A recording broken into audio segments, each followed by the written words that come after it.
everyone, Kim here, your plant bestie. Welcome to the podcast. And today I'm super excited. We're going to be speaking with Lisa Ely. She is a wealth of knowledge and she is going to inspire us today on how to get kids outside more, get their hands dirty, get them in the garden, get them outdoors at the park or botanical gardens or even the local big box plant nursery or small nursery shop. She is just such a wonderful person to speak with. I'm super excited. Lisa Ely has traveled the world as an award-winning TV producer and director. Her credits include CBS's The Amazing Race, True TV's DUI Cops, and MTV's The Challenge. However, her 20 years as a producer at HGTV's Rose Parade has been the highlight of her career and also helped her develop Lisa Ely's Gardens. She is now an enthusiastic mom who encourages kids of all ages to get their hands dirty in the garden and get outside. So without further ado, let's start talking to Lisa. Lisa, thanks so much for coming and taking the time to speak with us today. How are the dragon boat races? How did it go? Unbelievable. So Awesome. yeah, Panama was a great venue. The weather was, I left California that was like 30 degrees, which is freezing for us. And went down there to about 85, 90-degree weather. Nice. Today I wear my tank top because it's cold again. But I came home with a great tan and came home with 3 gold medals and 4 silver. So that's went to the awesome. You guys probably trained forever before that. Too. Yeah, I love dragon boating. Yeah, we used to, I grew up in Chula Vista, like right by the border, and they have the Olympic Training Center there. Yeah. A lot of people don't know about it. Yeah. It's like out by Otay Lake, and they would do training out there too when I was like a kid. Very cool. Yeah, I started as a rower years ago. So I was in crew in college and then after. And then just about 8 years ago, I found dragon boating. So yeah. I fell in love with it. And I've traveled the world with it. So it's great. Where's the other ones that you've gone to? Other places you've done that? I've gone to the Philippines a couple times, Thailand, Korea last October was amazing. Awesome. Canada, all through the US, Boracay in the Philippines. And then I did, why can't I think? Tobago, Trinidad. Nice. Great too. You probably get to meet a lot of like cool people too. Just sure. That's awesome. Okay. Great. What were some of your favorite childhood memories of being in the garden and outdoors that you remember to this day from when you were little? Oh, that's funny. Childhood memories of me being in the garden definitely was building a garden with my dad. So we grew up in Southern California, but my father is from the Midwest. He grew up in Iowa. They didn't have a farm. His father was a school principal and a bus driver. So he'll tell you stories how he had to walk through the snow and, how tough things were, but they always did have a garden to feed the family. I was only a child, but when we got our first home when I was about 5 years old, my dad took over all the landscaping. And in the side area, I still fully remember putting up the little trenches, building up the little mounds and growing my first carrots.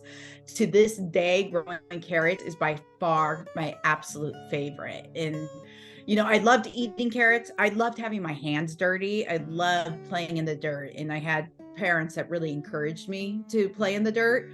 But I also loved that time with my dad. So I think, gardening has always been that time to get out there, kind of use my hands, but also hang out with my dad. Now that I'm older, it's hanging out with my kids, hanging out with people in the community at a community garden. So it's always been that while you're digging and doing, the chores of the garden, it's also kind of just hanging out with people. So that's really been the best part of it. We did have a pretty big yard. I had a small garden space, which my parents kind of let me just do. I will be honest, I hated the chores of the other garden. We had fruit trees. And as a child, I really hated when I'd see the tree cutters come out, because that meant all day I was going to be picking up leaves, which kind of taught me a lot about my philosophy for gardening families now too, because you don't want to make it a chore. You want to make it fun and engaging and keep it small. So I'll bet the carrots that you had when you were a kid probably taste better than any carrots you eat nowadays, right? Yeah, except for we still grow carrots, and I'm guilty. I pull it right out of the dirt, kind of bang it either on my jeans or my leg, and I eat it straight from there. So I will eat a carrot straight from the dirt. And I love it. And maybe it's a little bit of that grit of the dirt with the carrot that I love. But yeah, there's no other carrot. I still have that memory of waiting and waiting and waiting and then finally pulling it out. And there was this long carrot. Yeah, I think that's a big part of what like teaches the kids, like waiting for a payoff and being patient. And then when they finally do, like I have a lot of friends and they're like, oh, I really struggle to get my kids to eat vegetables. And I'm like, do you have like a little garden or something? Because it might make a big difference. My daughter refused to eat, what was it, peas and green beans for the longest time, right? And then I had grown a purple variety. I think it was the purple, I think it was a purple king green bean. And she, wow, this is crazy. Just because it's purple, when you cook it, it turns green. But she's like, this is amazing, Mom. So I never had any fresh purple beans left. She would always eat them all when they're like right off the thing. So my kids always don't, they still are like, how come our carrots never grow? Because I'm the guilty one. Yeah. Now the teenagers, I'm the one, when we go out there and they're waiting for the carrots, I'm always the first to eat it. And I will always eat them before they come in. I'll get a bunch and I'll eat them all just because they are so good. You can't stop. It's the mom tax. It's a mom tax. Totally. And it's really funny because when my son was about 3, I had him out in the garden and he had his own little tomato plant. And it actually wasn't even about him eating the tomatoes. It was about him learning his colors. So every day he'd go out there and start looking. Oh, it's green. No, you can't eat it until it's red. The next day, is it red? No, it's still green. And then as soon as it started to turn, he started eating it red. And it was like that excitement, that buildup of saying, okay, you have to wait. And every day, and once he could eat that tomato, he was eating tomatoes like other kids were eating cookies down the street. So that, yeah, when you grow it yourself, there is something about wanting to nibble it, eat it. Growing a green bean teepee or the sweet pea teepees. I mean, what better way to get kids to start eating vegetables is let them have their hideout with a snack hanging right there for them to eat. Yeah, talk about convenience, right? Yeah, exactly. And it's so good. I mean, snapping that fresh green bean too. I do remember my mother also grew up in the Midwest, but kind of a suburb of Chicago, but her parents had a big garden. And that was my first introduction to green beans, is going out there and snapping them off and just, hearing that break. So it engages those senses. Yeah, it really does. So how did you first get interested in getting kids outside in gardens? Was it when you had kids of your own that sparked your interest and passion, or was it something else before that? It probably was having kids. So I've always been kid-like myself. Everyone's always, even my husband today will joke about that I am, from the neck up, I'm the equivalent of a 7-year-old. So I love to play in the dirt, and I can't walk by a mud puddle without touching it. So I am just like, the kids, and I'll jump in it and play. Obviously when I had kids of my own, there was a lot more to it, and wanting to get them outside. And I had a career in television. I was doing a lot of garden shows. I helped launch HGTV years ago. So I've always been very hands-on. And when I had my kids, I started doing a daily activity every day to get them outside. So I'd create what I called the ifs. It was like, what are we going to do if we do something? And we'd go outside and I'd find a leaf and we do the old leaf rubbings, or we make leaves into puppets. And I started seeing their engagement. And then a little by little, neighbors started coming over and saying, what are you doing today with the kids? Can my kids come? So all of a sudden I had like this mom pact of going, what's the idea today? What do we need to do? I'm a little on the cheap side. I didn't want to go spend a ton of money and have a lot of trash around either. So it was always finding stuff in nature that I could do. And then I was like, oh, I have pots. Why don't we start growing our own garden? And then the opportunity to write my first book, Kindergartens, came up kind of on a whim. And it just took off from there, because when I got the idea to start writing the children's book and was given the opportunity by Schiffer Publishing, it was kind of like, well, worst case scenario is I come up with these ideas and I play around with my kids and the neighbors' kids, and we just have a lot of fun. What's the worst thing that can happen? I become a better mom. Mhm. So that's really where it all evolved from. And then from there, we've just been digging in and getting dirty. That's awesome. So you mentioned in the book, Kindergartens, Growing Inspiration for Children, about how crucial it is for kids to get their hands dirty from an early age and teach them how things grow. Can you expand on how to go about getting kids excited and interested in gardening from the start? Because people always, are not sure about when to start it because they don't want to, have the kid not be interested in it. But is there an age that's too young to start, or? I don't think there's an age that's too young at all. I think it is critical. No matter where you are, what your demographic is, what kind of income level you have, it's really important to introduce the dirt and the earth to kids. They need to get out there, they need to feel it. The timing of my books and getting started was really critical.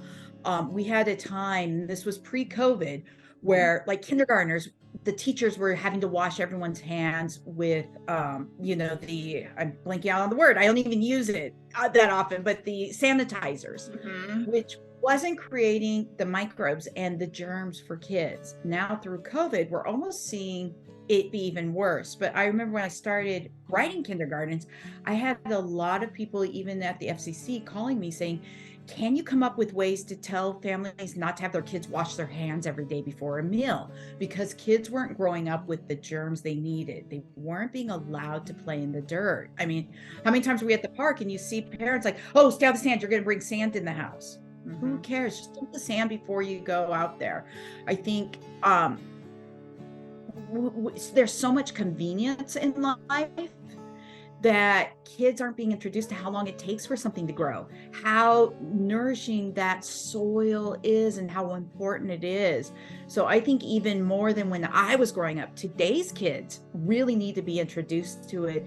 And it can be, you can introduce them in a very small way. And I think that's a really big thing, is so many people, they'll get their first home or a landscape and they start building their family and they say, great, we'll turn it into a big garden.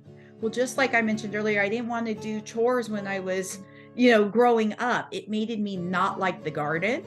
That just letting a child have a small pot is all they need. Let's remember, my hands are bigger. I don't have the biggest hands, but kids' hands are small. Let them have just a small area that is theirs. That gets them excited about it instead of turning it into a chore. Or let them, I know my kids always love that, like when we walk around with friends, they'd be touching every flower, every plant. And I'm always like, tell me a word that describes it. Let's play adjective scavenger hunts. Find me something silky, find me something smooth. And it gets them touching it and not scared. And I'll never forget, they were walking with one of their friends, Adam, who's like, oh, I'm not allowed to touch anything on walks. I'm like, guess what? You can't. We're not in a China shop.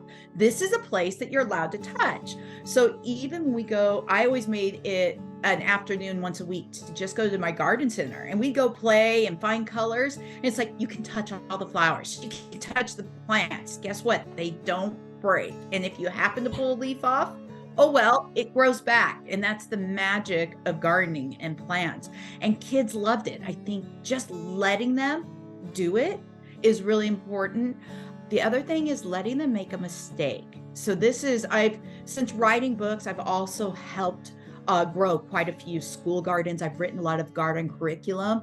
And in that, the biggest thing I learned is that kids aren't really allowed to make mistakes anymore. Even as a kindergarten mom, I was guilty too. It was like, ooh, what preschool are your kids going to? My kid can read in kindergarten. You know what? None of that matters. What matters is building their character, letting them make a mistake. They can't make spelling mistakes. They can't make math mistakes. But what I remind people is, in the garden, you're going to make a mistake. Engage that. This is the best place to let a child learn and bounce back. I kill plants all the time. I am not a master gardener at all.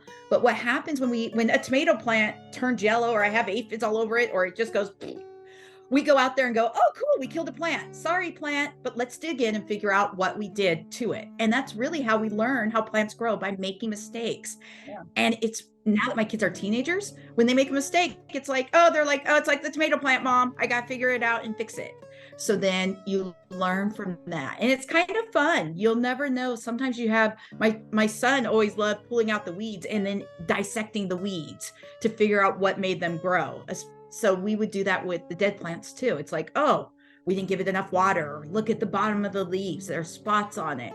So I think all of that's really important, and not to punish or say, oh, we did something bad by forgetting to water. We go, oh, well, plants need water. How do we learn that?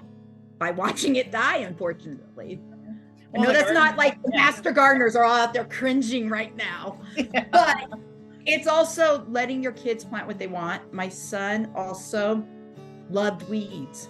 So what we would do is, I love, one way, if you have siblings, do a vine racing. Get 2 plants, stick a vine stake in it, and have them race. And fun. Let them take care of the plant themselves. Super fun. We actually would get little flags, and they kind of measure. So you're working on math, you're working on your skills. Like, are you going to talk to your plant? Are you going to, sing it songs? Or are you going to move it to the sun? Are you going to water it?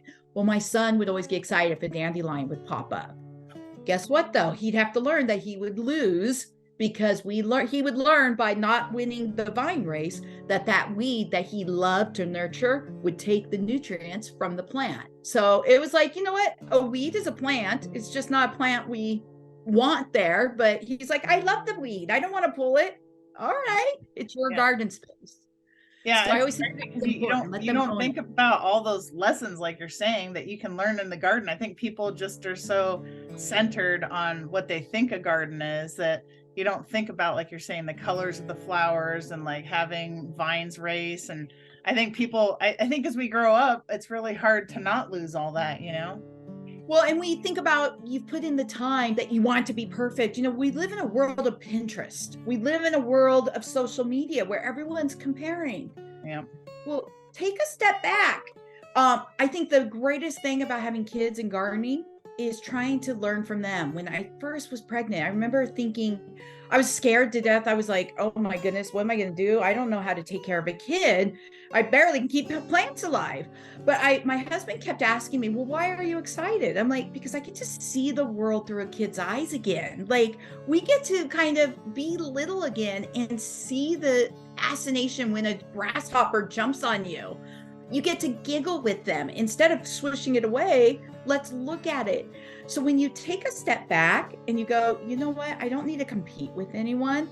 Let's just think about it. What does it feel like? And you ask the questions why. All of a sudden, the world of gardening opens up and you're like, oh, I didn't even think of that. I didn't know that. I also realized that a lot of people my age, I was lucky that my dad taught me how to garden. Most people in our generation didn't really learn it. So it's intimidating. And so that was my big thing in the book too, was even though it's kid based, I really wanted, I call them family helpers or parent helpers or adult helpers, because I realized everyone's learning about gardening. So I really tried to write it where it's about families being outside working together and remembering, the basics of roots. If you ask people, why do plants have roots? They go, oh, it's because that's how the plant drinks. But they forget, it's the mouth of the plant.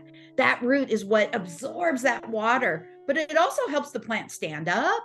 It helps figure out how tall the plant's going to be. There's so much. And if you can help the parents understand they don't need to know everything, then it makes it easier to teach the kids. And if you're learning with kids, oh my goodness, when I tell my kids, I don't know something, let's figure it out together.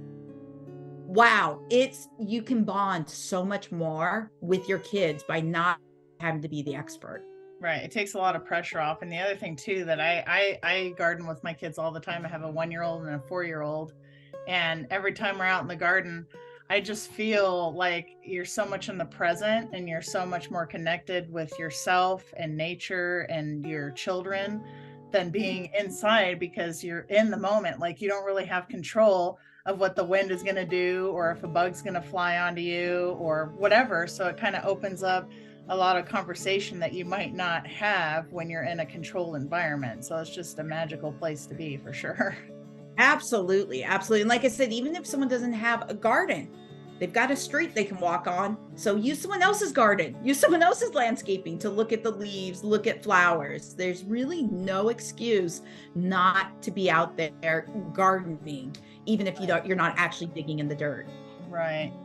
So, do you recommend a specific amount of time each day that we should try to get our kids outside, or does it just vary depending on the season? Or I think every day of the year is a year to be out in the garden. I love that every single time you go out in the garden or go outside, something is going to be different. So that's a big challenge because people think of seasonal, but even if you live in a snow-covered area, well, why is it that I can't grow tomatoes, but the pine tree above me is still growing?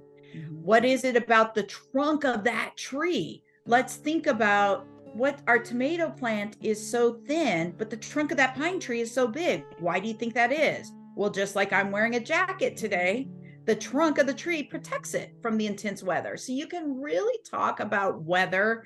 You can talk about the different conditions. You can talk about the animals that can survive or not. So any time of year is great for gardening. As far as the time, I'm a be outside 8-12 hours a day. If the sun's up, go back to being outside. But the reality is not everyone can do that. So spend 15-20 minutes.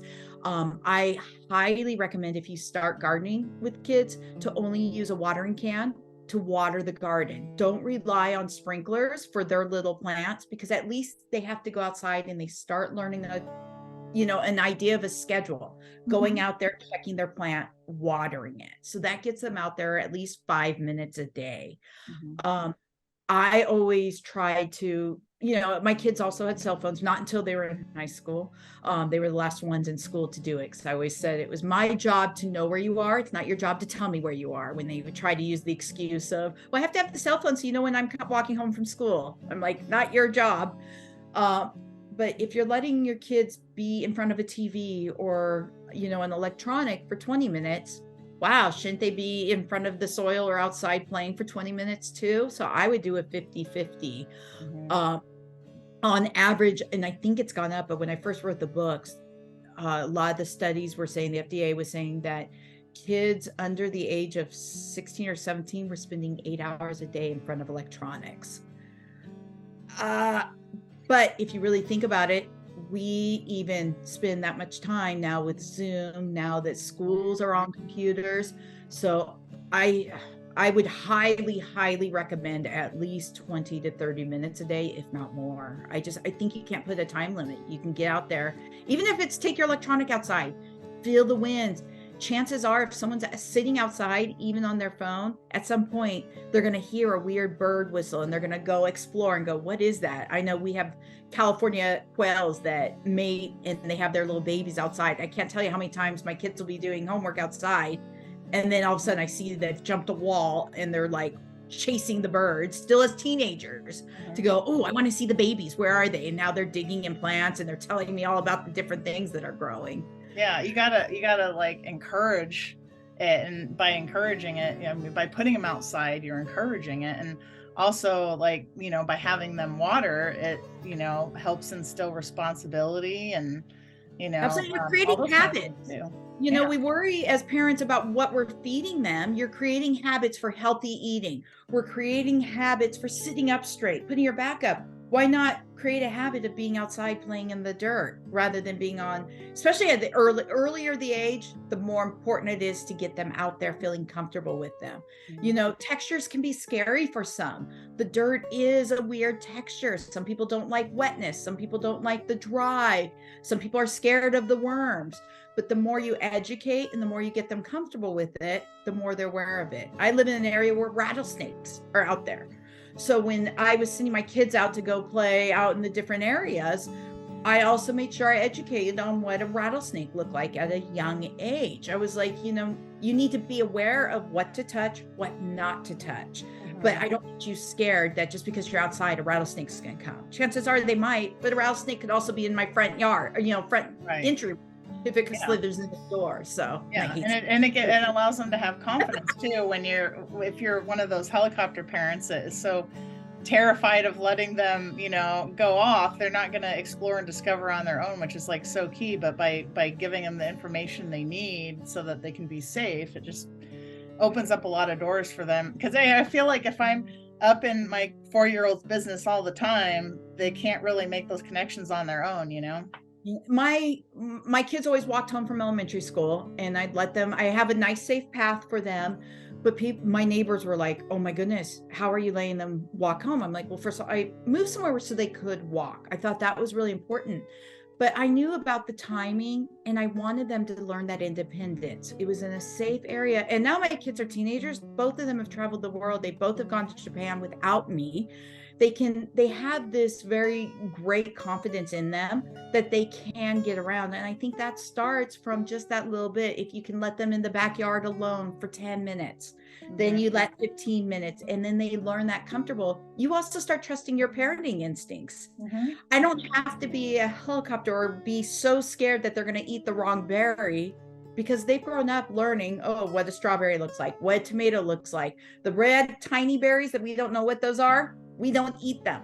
Right. So they've learned. So now I know as teenagers, they're not going to be running up the hill being stupid, eating something off a tree that they don't know what it is. Right, so exactly. Be doing something else, but not that. So I think that's, it helps your confidence as a parent to let your child go out and play if you engage with them a little bit and teach them. And, are they going to eat dirt? Some kids will eat the dirt and they spit it out and they learn. Like, you just kind of, I don't want people to be so scared of it because of what we see in the media and the news, that we're forgetting to let our kids get out there and be kids and learn for themselves. Right. Yeah. My son's one of the serial dirt eaters.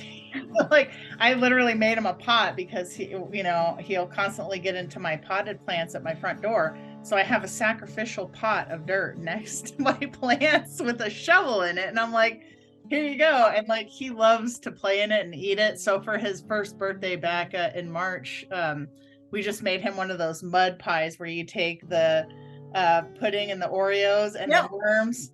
Oh, he loved it. He had it all over his face. He's like, at first he was like, this looks like dirt. And then, this isn't dirt. This is a cookie. Okay. I love that. So in the schools, a lot of times, especially, there's always some special needs children that love the garden. For the most part, it's the tactileness, but there's always a few kids who are very nervous about the dirt. And by the end of the garden year, I have them digging in. And a lot of times they're task oriented. So they may not like touching the dirt, but like, you have a pot. I only have 2 pots and say the dirt that's in this pot needs to go over there. Well, there's really not a real purpose to it, except for it's, oh my goodness, what are we doing? We're developing our hand motions.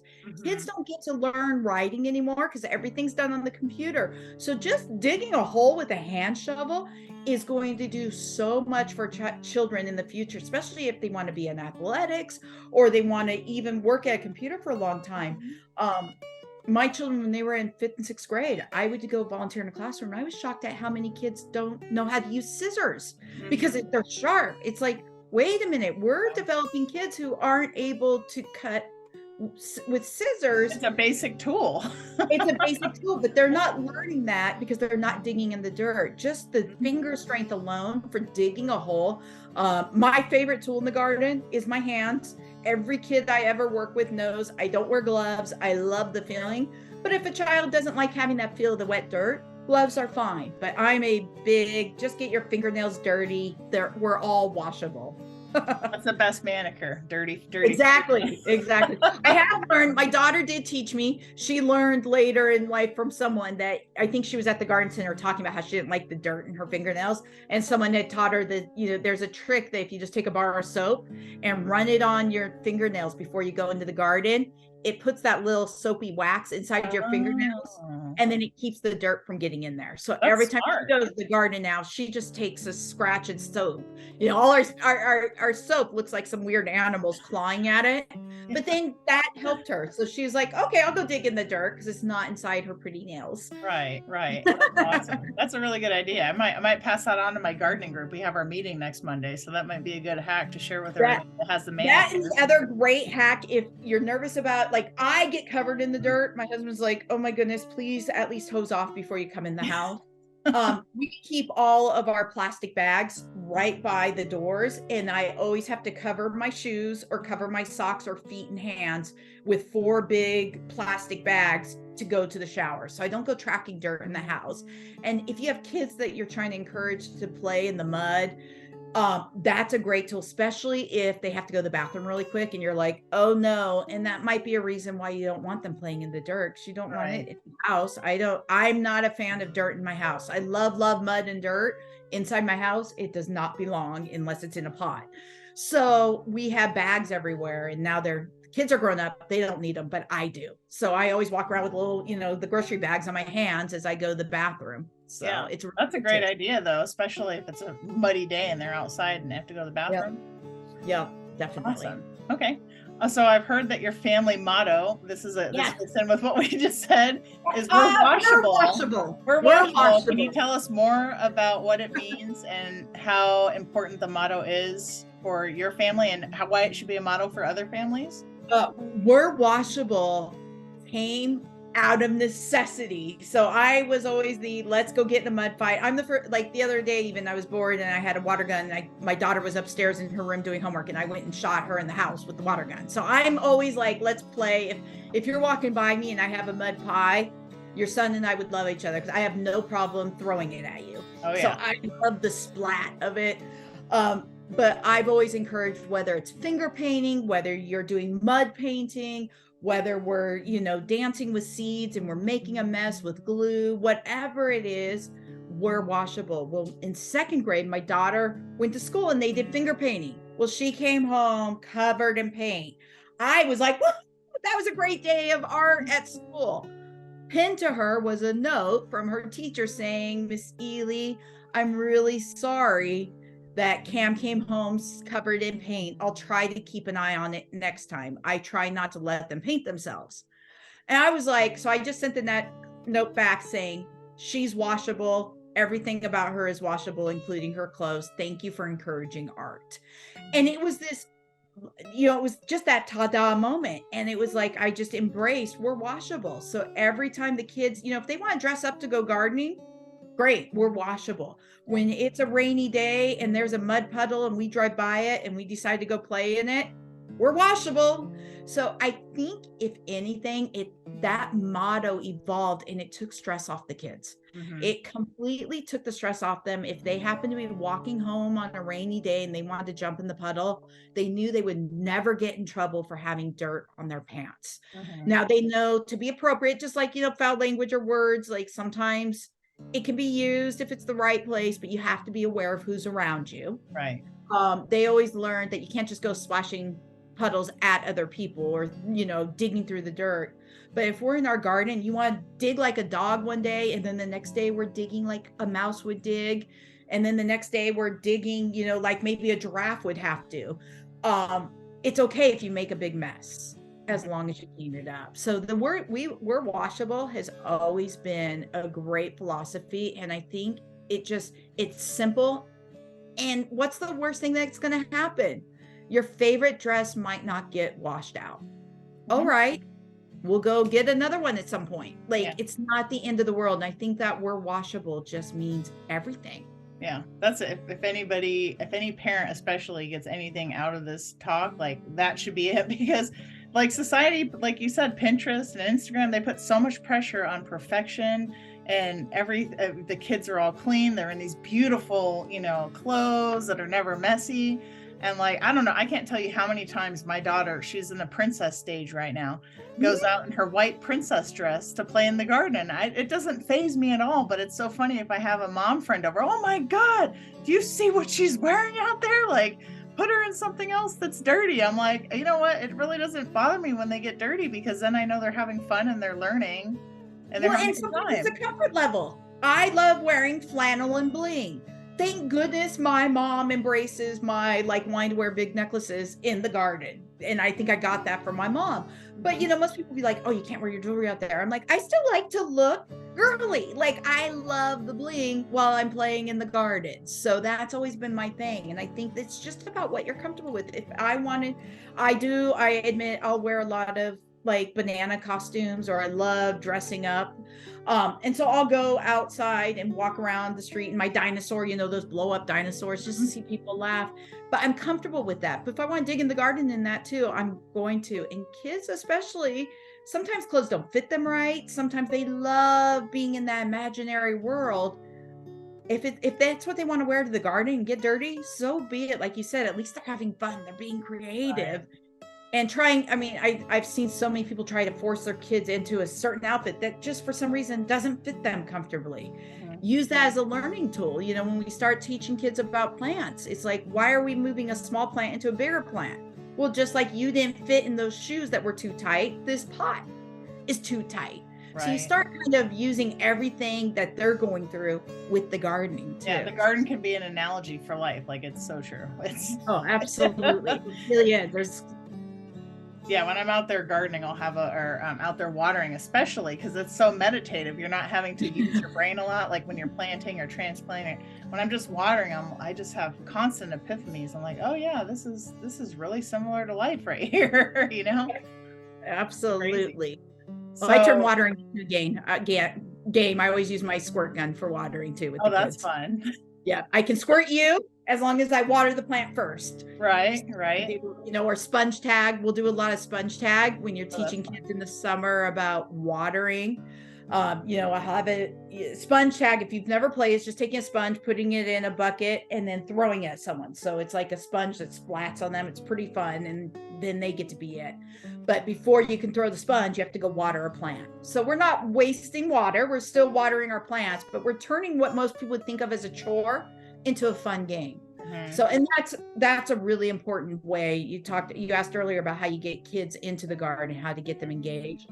Every aspect of the garden can be fun. Even your soil bags. You love all those soil bags into the yard, but before you rip them open and pour them into the garden, turn them into an obstacle course. That's great. Stack them up, jump over them, climb over them, let kids build a fort out of them, and then pour them into the garden. So we'd always have our soil bags for a day or two before they actually go into the yard, which it makes what could be a very long, exhausting day, really broken down into small tasks, which then makes gardening fun for kids, but it also makes it a lot easier on you. You're not then as cranky as a parent going, oh my goodness, we just pushed all these garden bags from the garden center. Now we had to drag them out. Now we got to get them. Why does it have to be done in one day? Mm-hmm. It doesn't. So many of us think we have to finish it that day, but you don't. The soil bags have been at the garden center for 3 months. Yeah. Having them outside for another day or two, playing on them, and try jumping yourself over one. It's kind of fun. We forget, but again, climbing over it and feeling your foot make an indentation. I don't know, we're older, we weigh more. It's kind of fun to see how fast you can get over it. Yeah. Well, and gamifying like everyday stuff like that is not only good for the adults, but the kids too, because then they're learning to gamify things when they grow up, and stuff isn't so boring. They gamify things. Oh my goodness. And you just hit on something huge. So I have teenagers now, and we're starting to see the stress. Like, it's just different than when we were growing up. Mm-hmm. And, we really learned that Monday through Friday, hard work, play hard Friday night, and the weekend. Mm-hmm. Well, work has evolved. I mean, you and I could be doing this interview any time of day. We don't have that Monday to Friday work week. It's not structured the same, right? Yeah, but kids aren't learning the reward hard work playtime because it's not specific anymore. Mm-hmm. So if we can turn what's hard work into a little bit of play and remind ourselves that playtime is the most important thing. It's so important to instill hard work. There's a reason I love to work hard, so I can play hard. Right. So if we can help kids learn and want to play, maybe they'll want to work a little harder too. So I know my kids every year are like, okay, when we get in the soil bag, because it's no longer a chore. It's because they know they're going to make a fort with it, and then they don't have to do it all in one day. Right. Yeah. Taking the pressure off and because you're in a constant race of like trying to get a bunch of stuff done, and it just gets crazy stressful, especially when your kids are younger, Yeah. Like, there's no reason. There's always plenty of stuff to do. So breaking it down into smaller tasks. And as adults, we need to kind of remember that for our kids. It's just like walking with your child. I'm sure there's many times, the 4-year-old, you're like, come on, come on. Well, their legs are so tiny, they can't walk. So what we as adults have to do is walk slower. But we forget about that. But as soon as you start practicing it, it's kind of awesome. Like, it's like, oh yeah, I can walk a little slower. Oh my goodness, I can breathe better. I'll just practice on standing up tall. Like, there's just so much about it. Yeah, the kids teach us more than we teach them. It's crazy. Yeah, definitely. So many people live in big cities and they might not have a big backyard. Is there still a way that they can introduce gardening to their kids? Like, what would be some examples of projects they could do? I'm sure they could go to like a garden or a nursery or something like that, but is there anything they can do, like maybe on a patio or a deck or inside or anything as well?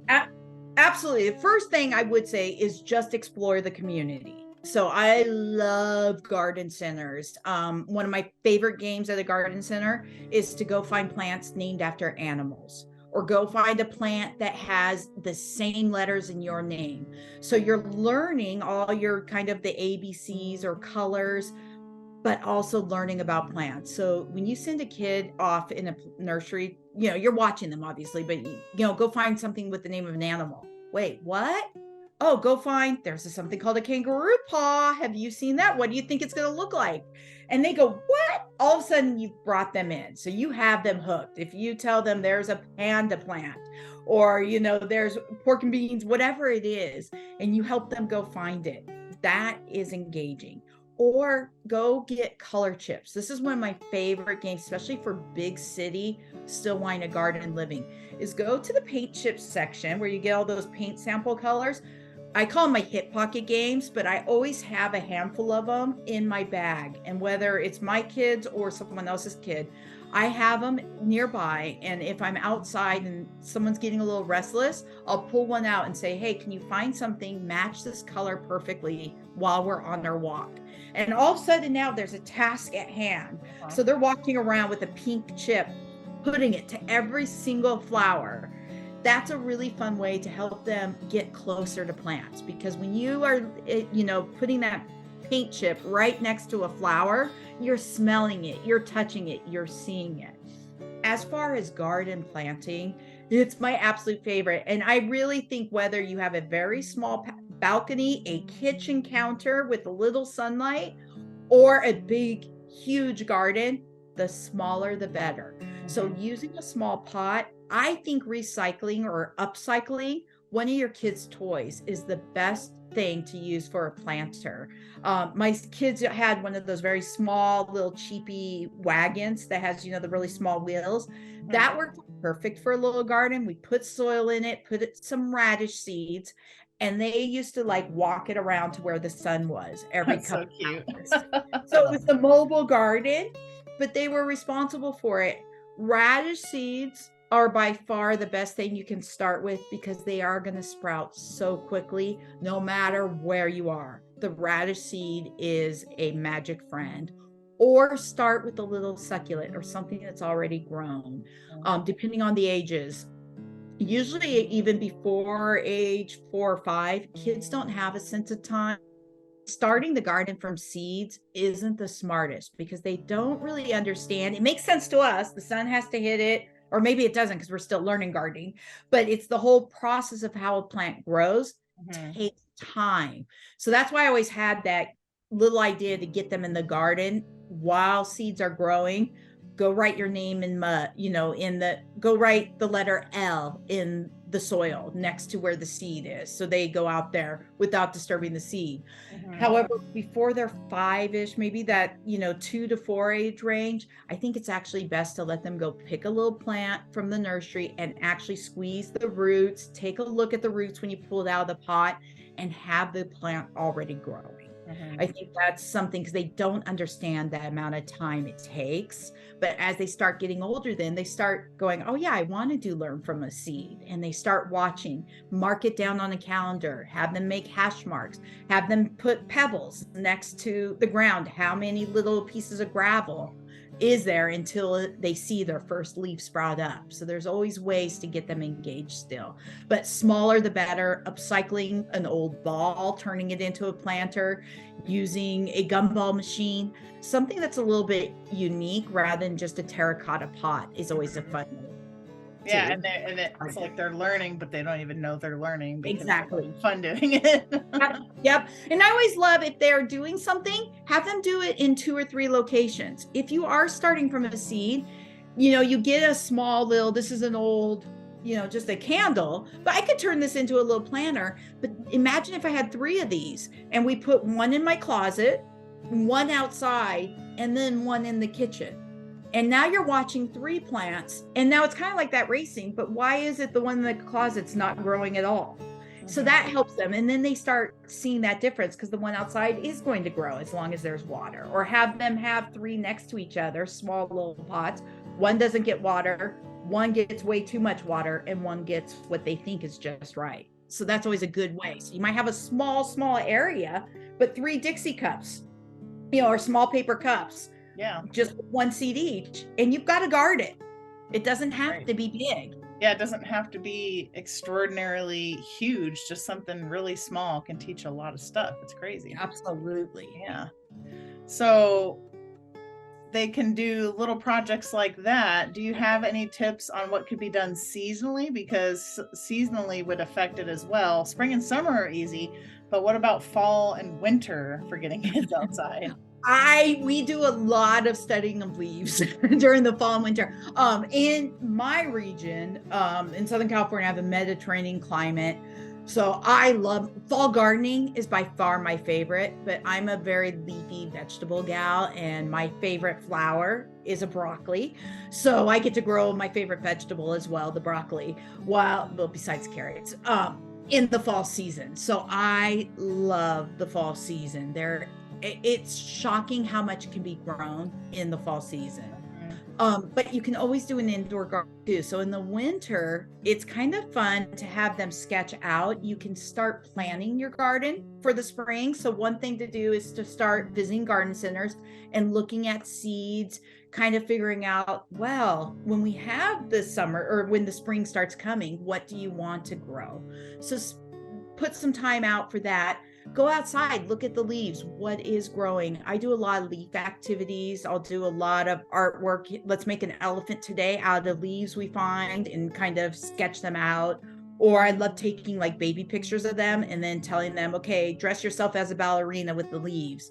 So they'll have a picture of themselves, but they have to make the little, it's almost like playing with what was it, the paper dolls that we used to do? Yeah, but you're turning yourself into a paper doll with leaves you find outside. Mm-hmm. Even when it's cold, I think it's important to get outside, still go for a walk. It might be, and this is easy for a girl to say who's from Southern California, who didn't grow up in the snow, but I still think it's important to get outside on a rainy day.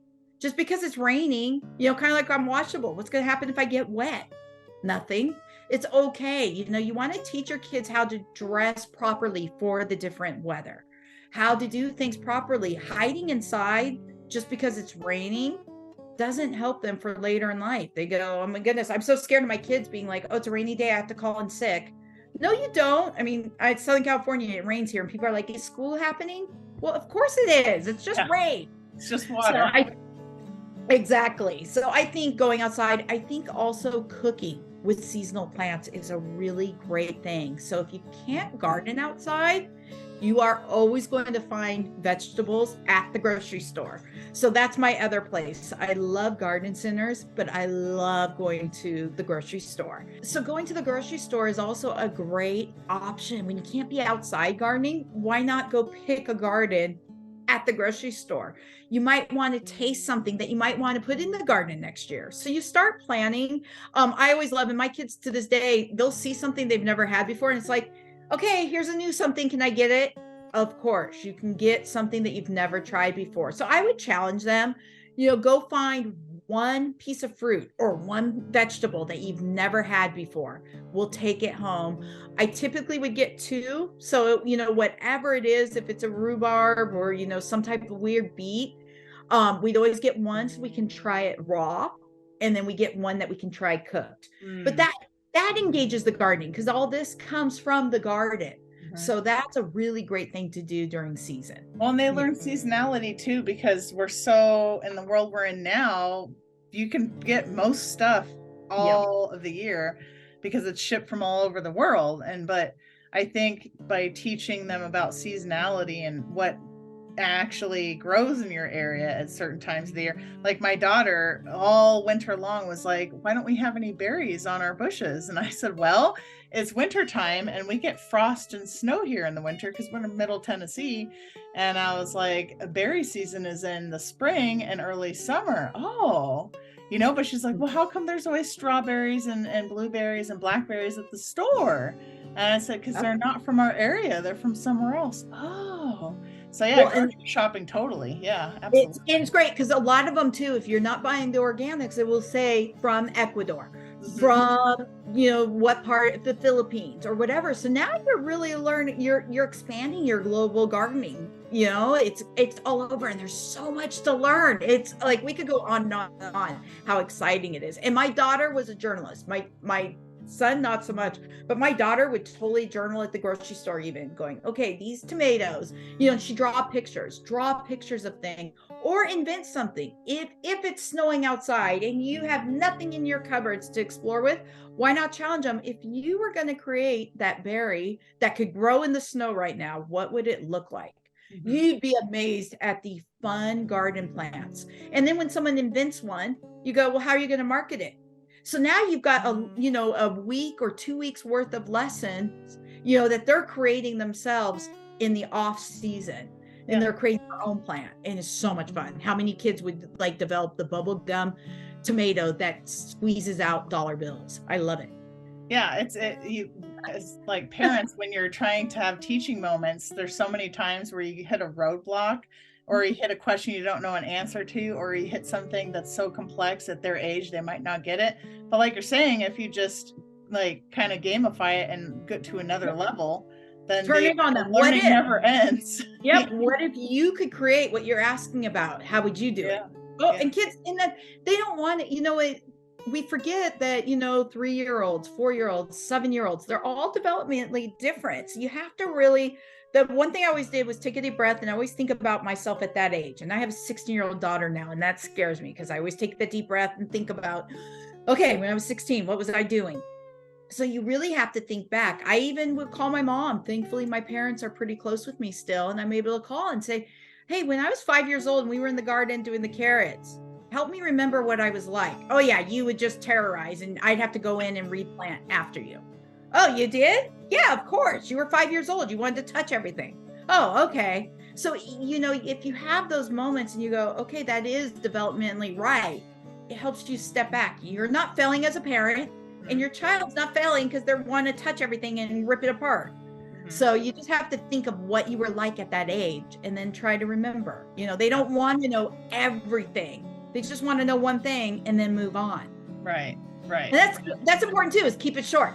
Even though I'm like blah blah blah blah, because I can come up with playtime all the time. Yeah, you'll be talking about the complexities of carrot growth, and they'll already be on to slugs and dirts. Yeah, they just want to know what color it was, and you're like, well, it's orange because of the beta carotene. But did you know carrots weren't originally orange? They were actually white. There you go. My daughter will ask questions about certain plants, and I'll give her just like a baseline thing, and then she'll bring it up like a couple of weeks later with a more in-depth question, and I'm like, where did this come from? Oh yeah, we were talking about zinnias last week. One of my mentors, I volunteered at a camp called Camp Good Times, and recently I lost him, but Brian Crater, he taught me when kids are young, even though they're asking why and why, mostly what a kid needs, young child needs, is someone to listen to them.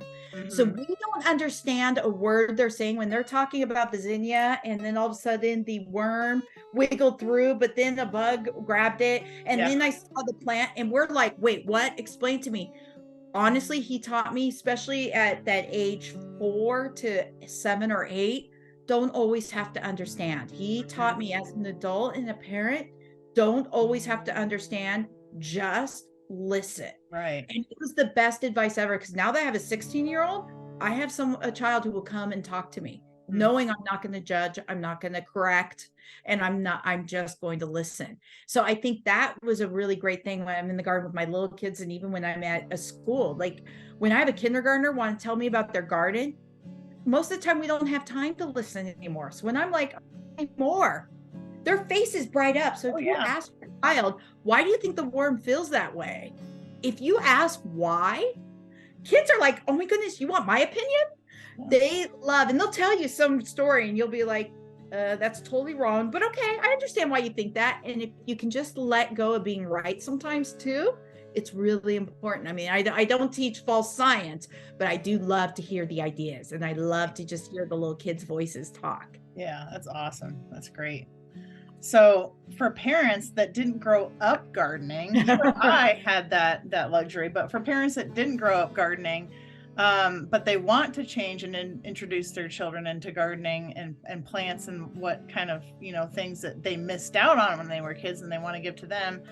Is there any kind of specific plants that you would say? I know you were saying the radishes grow really fast if you're doing it from seed, but if they're going to go to the nursery and get some plants, is there any ones that would be a good starter that are easy to care for that they can teach the kids with? Or that's a great question. I think for starting, I love herbs. So herbs tend to be more like a weed. And if you think about it, rosemary will grow amazing, lavender, pretty much in all regions too. So the first thing is, no matter where you are, you can have a garden. The big thing is to go to a local nursery. I do think I love the big box stores. However, they don't necessarily, they buy their plants in bulk.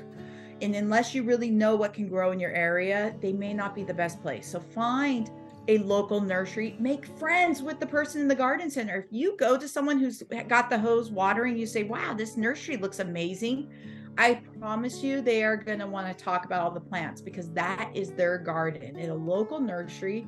And then you ask them, hey, what grows really well here? And if you say, I don't know a thing about gardening, but my child wants to have a garden, what kind of herbs might we start with?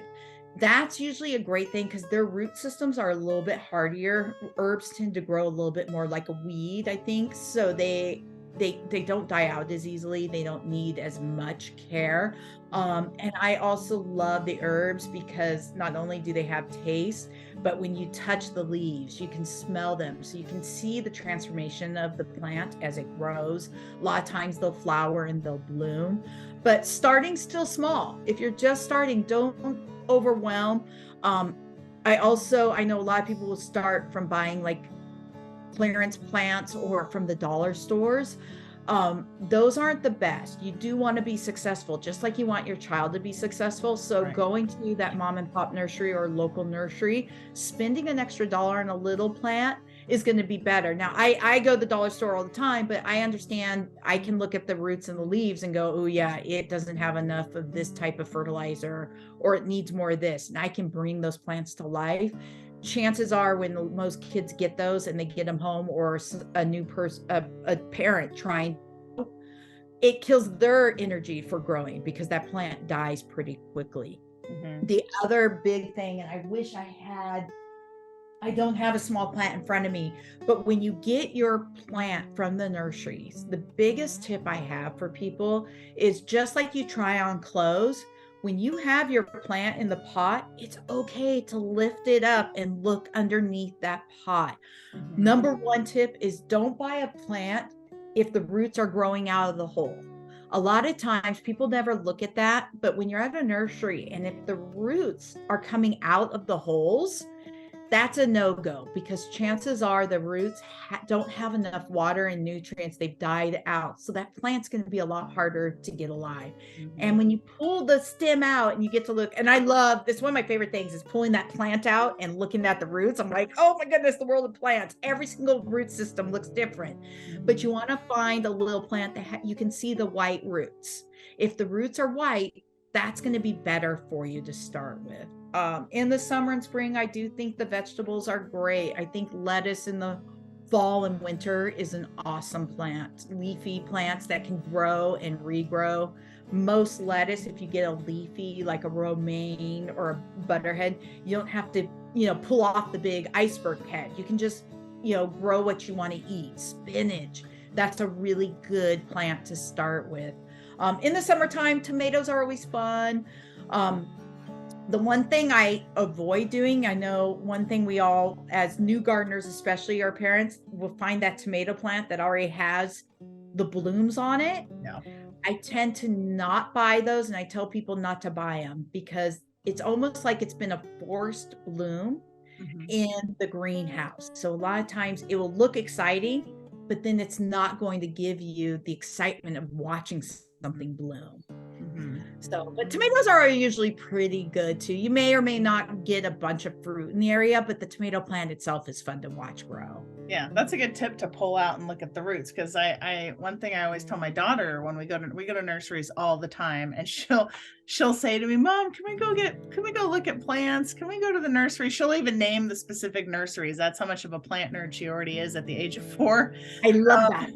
And she'll put on a floral outfit. She has some dresses with flowers. She's like, "I'm ready for the nursery now." But it's so funny, when we go, I've already trained her to look to make sure there's no pests on it. Make sure that you don't want to get the one that has all the flowers now, because then it's not going to bloom for you. Get the one that has the buds on it. And that's the mums. This one has more buds. In the fall, the mum plant. Everyone always buys that one. And my daughter's like, "Why aren't we buying the one that's full bloom?" I'm like, "Look at this one, it has all the buds on it. In 3 days, it's just gonna pop open." So yeah, I'm the same way. It's like, and people don't think about that because they go get the really pretty petunias when you're doing all your seasonal gardening. But then it like dies out and it gets all crinkly. I'm like, "Oh no, get the one with the buds." And they look so small, but they're a healthier plant. Yeah, she even told somebody in line that had got something that was all fully open. She said, I think it was an Easter lily. She saw it and she said, "All your flowers are open. You don't have any buds." And I was like, "My girl." I love that. We used to go to the garden center all the time. It was so much fun. We'd spend 2 or 3 hours, especially, as a mom, I was like, "What am I going to do with the kids all day?" And it's every day. You got to come up with something. Right. But they too loved going to the nursery, because in our local nursery, there was one that had like a couple different gazebos. So each of the kids, they're 2 years apart, they would each get a gazebo, and it would be their flower shop or their clothing shop. That's awesome. And they would set up, and everyone in the nursery knew us. And here I am thinking I am rocking it as a mom. My kids are, do organizing. And I turned around one day and my son was just gone. And he was 4 years old. And I remember screaming and yelling, even like the best intentions. And he went to go look at the water fountains. And thank goodness a salesman was like there as a vendor, was like, I watched him because I didn't want him to drown, but I also didn't want to go near him because I was scared someone's going to think I was kidnapping him. He's missing for 6 minutes. And I was like, I ran out, but, thankfully it was all good. And he was not scared ever of the nursery. It took me a while to go back. I was like that's even all good. Well, I still feel like I'm a parent that rocks it, but I still make a lot of mistakes. Yeah, it's hard to juggle multiple children. I'm about to have my 3rd in September, and I'm just like, I'm just getting used to handling 2, and now get the paint chips to have in your bag. It's the best thing. Yeah. Even at the grocery store. I'm going to need as many paint chips in my purse as I could possibly carry. Exactly. So over the years, you've developed hundreds of activities in the garden to help children discover, learn, and experience the world around them. Can you share some of the specific activities you feel that you've seen have the biggest impact on kids? Like what really engaged them the most and opened their eyes? I mean, I know there's lots of activities, but there's certain ones that you see have a really big impact every time, again and again. Yeah, I will tell you something as simple, the biggest probably impact, and this is through all the school gardens I've done and everything. I have a lot of fun games, but the biggest impact is taking a ruler to the garden and measuring the plants 1 day a week.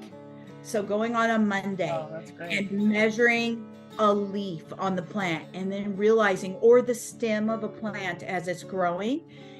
It is eye-opening, especially when most kids, you have to remember too, don't really understand a ruler until they're in the 2nd or 3rd grade. But if you even give them a stick and you give them the idea that things are getting bigger, even at age 4 or 5, and you let them mark the growth, it helps them understand that the plants are actually growing.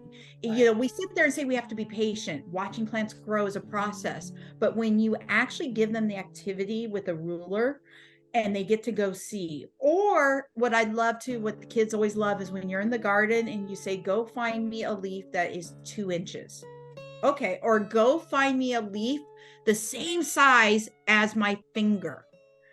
And they'll go and they'll search for hours, or go find a leaf that's bigger than my pinky or something smaller than my fingernail. Kids love search and hunt games. And what that does is it gets them touching, it gets them feeling, it gets them looking and observing. Adjective scavenger hunts by far have been great success. And all I do for an adjective scavenger hunt is take a paper bag and I'll just come up with 5 or 6 words, write it on there, or I'll draw a picture for kids that can't read yet. Like if I want something spiky, I'll do a circle with a big pointy, and we'll talk about what each of them are. Give them a bag and say, go find something. But in that bag, I also have a piece of paper, because if they find, like if the word is rough, my kid always is going to go pick the biggest tree and say the trunk is rough. So I say, well, if you find something that you can't put in the bag, whether you can't pick it or you can't put it in there, you can always draw a picture of it or do a drawing of it. So that is a great way to get them out there to find colors. They love the adjective scavenger hunt. An alternative to having a bag is to go get, the other fun thing is masking tape. Make masking tape bracelets, or what you do is you put the masking tape on where the sticky side is up. So you can make a whole sleeve, and you can make a garden arm tattoo.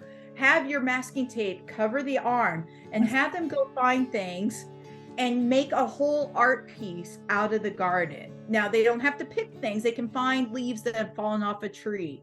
But those kind of activities for boys, we could do bracelets and ties. You could actually make a big tie. Kids have always loved that, because again, you're letting them touch, you're letting them pick. They don't get in trouble for touching things. And as kids, my husband always laughs. He's like, you were such a kid, because I can't walk by something without touching it. Another great thing is snapdragons are one of my favorite. I'm sure you know this trick, but turning a snapdragon into a puppet is by far one of the best things you can do with a kid to get them excited about a garden. So the snapdragon, I have on my YouTube channel a video where it shows, but the snapdragon flower, if you don't know it, it looks like it's like the shape of a dragon, and you just squeeze the side cheeks of it and you can actually make the flower talk. And I'm sorry I don't have one, but that's a really fun thing, because all of a sudden you're turning the snapdragon into a flower puppet. And they get to go, oh my goodness, they talk to it. And then they'll go start making every flower into a puppet. That kind of activity is great. Cooking with the ingredients from the garden. Hello. Yeah. If you have basil growing and you get to say, hey, Cam, go get me some basil in the garden. I don't know what we're going to make today, but let's use basil. Well, which one's basil? Do you remember? It has the green leaf. I think you used that leaf for when we had the word smooth. Now you're connecting all these activities. And now if they get to actually go to the garden by themselves, pick a leaf that they've helped grow, and then you put it into a quesadilla or your scrambled eggs, and they can actually see that green part of it. Wow. Letting them eat what they grow in the garden is critical, and letting them eat it right away. Let them try it. Don't say, oh, we have to save it for when we cook it. Don't do that. Just cook it or bite it. Like, do it immediately. Yeah, it's great because it teaches them everything's connected. Like in our world, everything is so separated and organized, and it just, having them be a part of the garden teaches them that everything is connected. Like there's nothing that's separate. Everything affects everything, and everything that you're doing to care for your plant is going to make it bigger or smaller, or it just Yep. really connects things. And then those are such simple activities too. Like you don't need a huge, expensive, fancy, contraption or fancy kit or something. Like you literally could do 500 different activities with a backpack of things. Absolutely. Absolutely. And teaching them about worms. I love making worm farms. I think worms are a huge fun factor in the garden, and almost no matter where you go, if you dig deep enough, you're going to find a worm. And that's a really fun thing, because I think most adults don't even realize, when you sit there and think about it, do worms have eyes?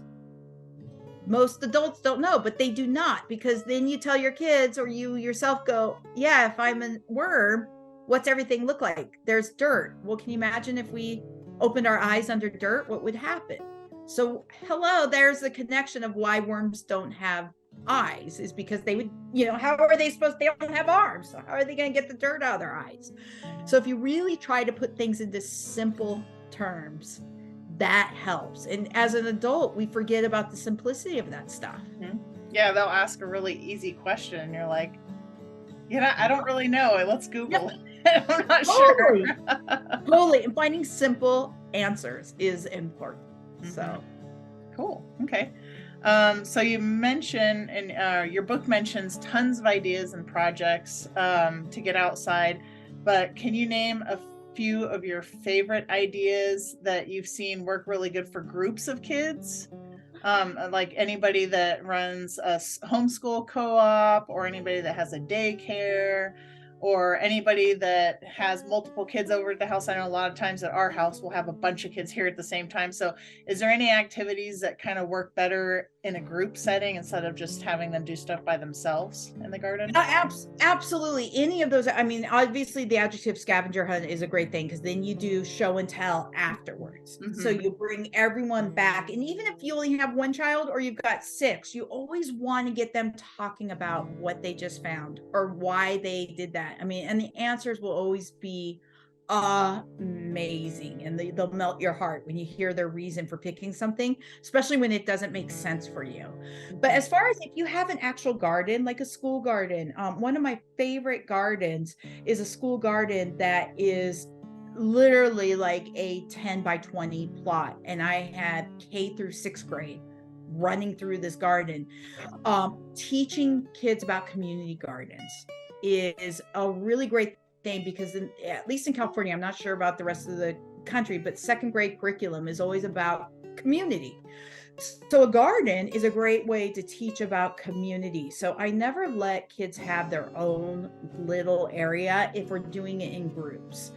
They can plant an area, but then I teach them sharing. So it's, all the plants underneath the ground are going to grab the water, and they're going to be using that soil. So you can, let them plant the seeds they want, but it is a community garden, because someone's plant may survive, someone's will not. I've come to a school garden before, and a raccoon took half the tomato plants out. So all of a sudden the tomato lesson is gone. So instead turned it into, turning into inspectors to figure out what came and took the tomato plants. Mm-hmm. But doing things together, having them always get into small groups, analyzing worm races are always fun. So in the garden, where you kind of, you can have worms outside for about 10 minutes, as long as it's not too hot of a day, put them on a piece of paper with like a big circle on it, and then give kids different things, not a magnifying glass, to help the worms move. Whether it's water, a piece of paper, usually worms always want to go to the shade. So your kids will work together to figure out, if we clump dirt over here, the worm's going to go to where the dirt is, or the worm's going to try to go to the shade. So you start working together. Other things that work great with the group setting is figuring out, how can we get water? So you could always have your garden area, but if you have a big bucket of water, and then give them piping, foil, tin pans, shovels, straws, and challenge them to get water to go from this point to the plant without filling up and pouring it. How are you going to do that? That becomes about a 3-day task with tape and masking. Kids turn into these Lego roller coaster rides for water to to go from point A to point B. And then you start really teaching them about, wow, what you did was you created an irrigation system, just like what the city needed to do to get water to the park from the mountain up here. So water tasks and having them build, how are you going to move soil from point A to point B with a teaspoon? Get kids to do races, back and forth, give them a little plastic spoon, and they have to move a whole bucket of soil from one side to the other. It will be hilarious. Some kids will figure out how to put it in a pocket. Other kids will be racing. Like, they'll come up with solutions, and that's always a really fun way to keep them engaged. Or you have them go on a weed hunt. If you have a garden that needs to be weeded, you assign groups different weeds. So you'll go pick a dandelion, you'll go pick this type of weed, a clover, and you give each group the specific weed to go pull. So then they're kind of hunting through to go pick one certain type of weed instead of all the weeds at once. Because you're always going to get I really like that idea. I might have to set up a play date next week at my house because I have a lot of weeds I need to get out for spring. You'll be amazed. Well, because there's always one kid that will pick them all, but then they pick what's not a weed. So now you're teaching about plant identification, but you're also letting them actually go hunt. It's like Easter egg hunts. Ice cube hunting is a blast. So if you want to get them out there, I'll always freeze ice in the summer with a little bit of coloring in it. And then you go put them and you give each one group 6 colored. And then if they melt, who cares? You're watering the plants. Right. So that's super fun too. That's great. Yeah. And all these things that you're mentioning, are not only fun, but it's teaching them how to solve problems, which is so huge because you're going to need to know that when you're an adult, Oh, absolutely. Absolutely. And there's always the counting and the spelling. Go find something that starts with the letter A. Go find something that has three things you can talk about. So it's just getting the imagination every single day. Yeah. So that's what was fun about writing my books too, was every page, I always wanted that you could just open up a page and do an activity that you didn't have to read from front end to back end. Right. So, and the puppet character was just kind of learning along with you. Yeah, that's awesome. So what are you focusing on now to continue your quest of advocating for children to play in the dirt and discover outside? I just talk a lot. When you called me to do this interview, I love it. I got a phone call the other day from someone I knew a few years ago if I'd come talk to their preschool kids and come engage. I really just, whenever I have an audience to talk about, I'm on social media a lot, just giving ideas away. I do go to a lot of school gardens. I help get school gardens going. I help educate teachers on the best way to do that. The big thing I've been really trying to do is write garden curriculum now, taking my books and trying to help, because the hardest thing is there's a great movement to get school gardens going. Right. But especially as your kids even get older, you start seeing schools try to do them. It becomes a big chore and a task for the teachers who already have so much to do. Yeah. So my curriculum that I've really focused on is about taking what they're learning in the classroom and just taking it to the garden. So when kids are learning how to measure with blocks, why are they measuring leaves on a piece of paper rather than going outside and doing it with a real leaf? So I've really, for the last 10 years, really with my kids going through school, studied the Common Core, the core curriculums, and really tried to figure out how to put that into a garden setting. So I've created a bunch of curriculum. I've been teaching a lot online, which kind of I got into during COVID. I was asked to teach gardening online, and I've come up with a lot of videos and curriculum. So I'm just trying to figure out ways to get the word out there that there's a lot that you can learn in a classroom that should be outside too. Kids should be touching. There's no reason to measure a leaf on paper when you have a leaf outside. That just baffles me. Yeah. There's so many ways that they can be involved in the real world.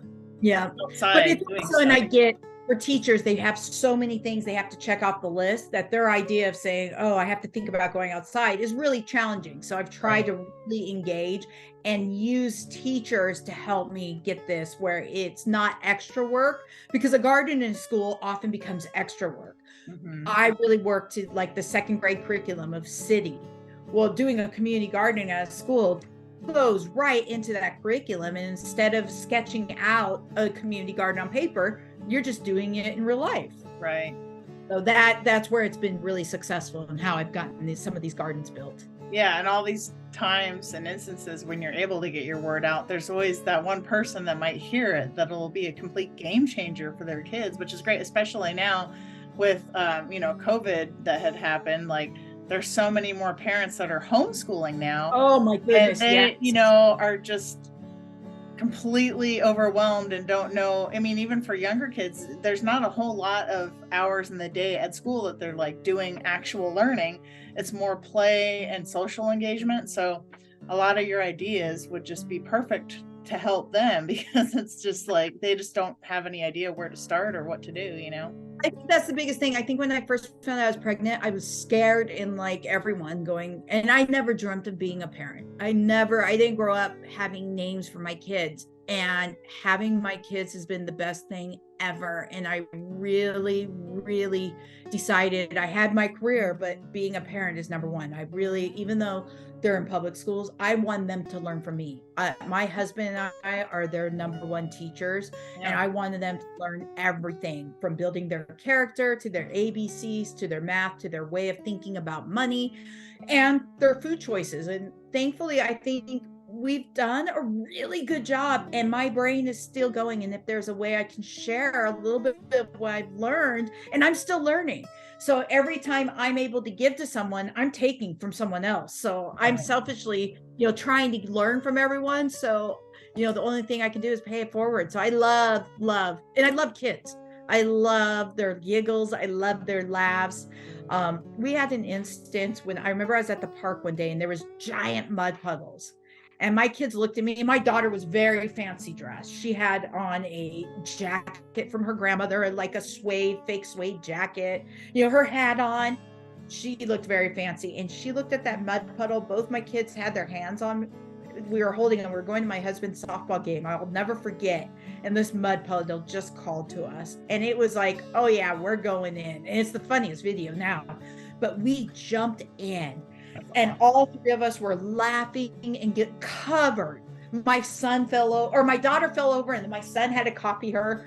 So I stepped out, and I will never forget watching a mom with her son. And it broke my heart because I could see the boy looking like, can we do that, Mom?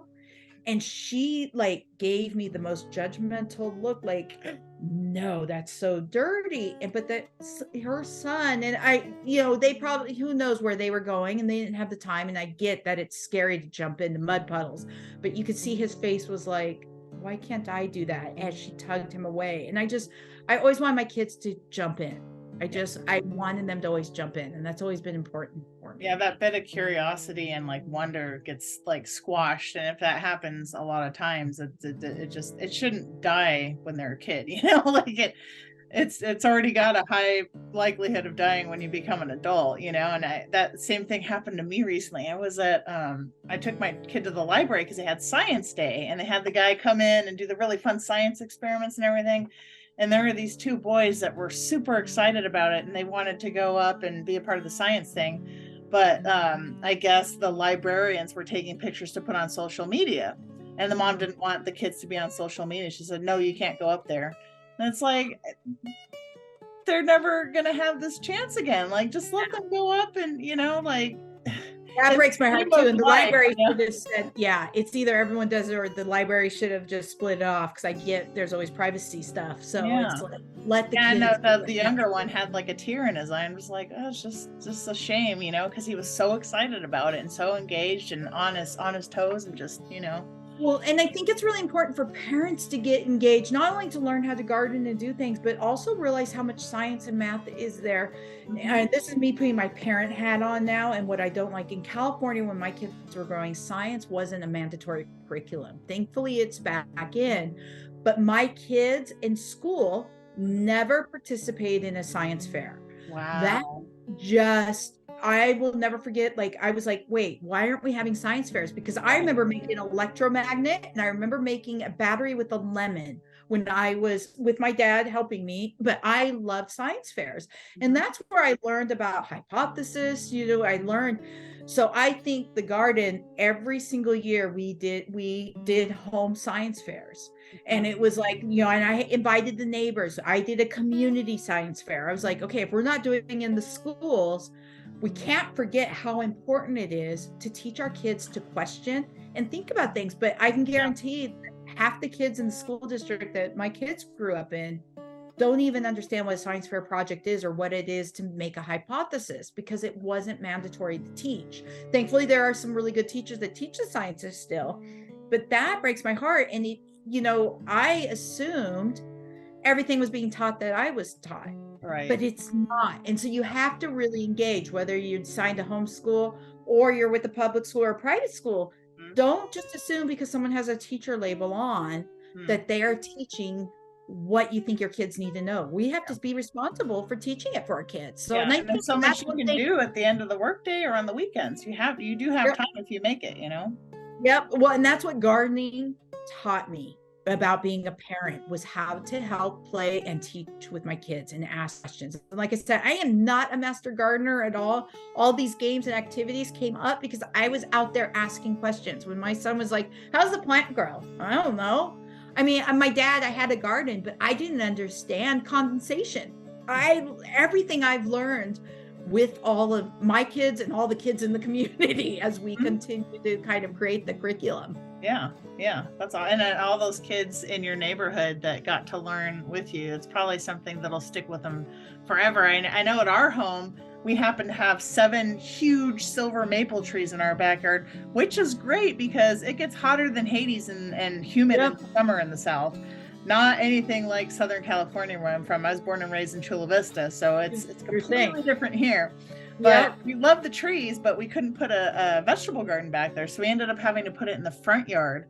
And at first I was like, being from California, there's so many HOAs, and so I was like, there's nowhere else to do it. So, but everybody on our street, they call our house the garden house. And there's so many times when even high schoolers walking by to go to school. I had borage out there last year as a companion plant with my melons. And this kid walked by, teenage boy, probably 16, 17, walked by. He said, those flowers are blue? And I said, yeah, and you can eat them and they taste like a cucumber or honey. And no way. And he tried it. And then his buddy was coming up behind him from another house. And, what are you doing, man? What are you doing with the flowers? He's like, try this thing. This is called borage and it's blue and you can eat it. And it's just like stuff like that. You can't, if your garden was in the backyard or, you're not bringing the community in, like stuff like that is a trip. It's so great that they can get engaged even at that old of an age, and that's the thing, is so many kids that don't grow up with it, even being in your area, if they don't grow up with it, it's still something new. It's cool. And it's like, you weren't being the nasty lady saying, get out of my garden. You were saying, come here, check this out. This is cool. It's neat. And you're being respectful. Like all of a sudden he's teaching everybody. I love it. You never know. He might be the next engineer that is creating the gardens up on the moon. Yeah. So involving the community is great. And your books are a great way to do that because it gives all these openings for people to, and get, because there's so many people, even during the summer, when your kids are off on vacations and whatnot, parents start to like, what on earth am I going to do? For the whole summer for a long weekend. Put up a page. So if anyone wants to connect with you and learn more, what were the best places that they could go, and what books do you have out that they could check out? I do have 3 books still available through basically Amazon's the best. They're published by Schiffer Publishing, but they're all under the kindergartens realm. If you look up kindergartens or you look up Lisa Ely, I do have a co-author, Michael Glassman, who's a great landscape designer who I wrote the books with. He had been a host of a show called Garden Police on Discovery Channel, and that's kind of how the books evolved, was from that. He brought in the garden expertise and I brought in the mom expertise. So we combined together. It was great. He learned a lot. Just shooting the first book, we were making one of the ideas in the book is making a window box. Michael Glassman is like one of the nation's best landscape designers. He would never just put a milk carton out there and put a seed in it to see what grows. He is very styled. He does $100,000 front yard makeovers, not little kid stuff. But he's so passionate about landscaping and gardening. So he was able to bring in the knowledge that I didn't have and was my mentor. But when we did this window box covering, I was like, we didn't bring in someone to do all the pictures. It was like we used real kids to do the real project. So you can see there's a roughness or a rawness to the book because it's not Pinterest at all. It's real. But this little girl, he went out and bought all the plants. So I put them down and he's like, oh, we have to do, I'm like, no, we're going to let her plant them. She's the model. She's doing it. So we went through the idea and said, here's what the task is. And he was mortified. He was like, what? No, it has to be, they all have the lines. I bought the rosemary next to this because it was the way it was going to shape. And she did it so haphazardly. And he just sat back. He's like, oh my goodness, Lisa. He's all, it actually looks really good. And he learned a lot about his design, even though he's one of the best in the nation, to step back and remember why he loved gardening so much. Mm-hmm. So, and I love that story because it doesn't have to be perfect. It's let your kids do it. And that was like, I had to literally hold him because he wanted to go redo it. I was like, no, this is kid-like. If we want kids to read the book, and we have to be real. Like, that is my big thing. I'm never going to fake it. And so he was just like, okay. And then he just stepped back though. He's all, wow, it looks really good. So we always talk about that story still. Yeah. That's one thing I totally appreciated when I got your books. And I've had your books for quite some time. And the thing that I really liked when I first got it is that it doesn't look fake. It looks real. Like it looks like what you would be doing with your own kids. Yep. And it looks like how they would do things on their own, So totally was. There's not Pinterest at all. Yep, we did a pizza garden and we grew all the ingredients for the pizza. And the kids, it's funny because the kids are like, that's my favorite thing. I'll end with this, but I know we're probably wrapping up.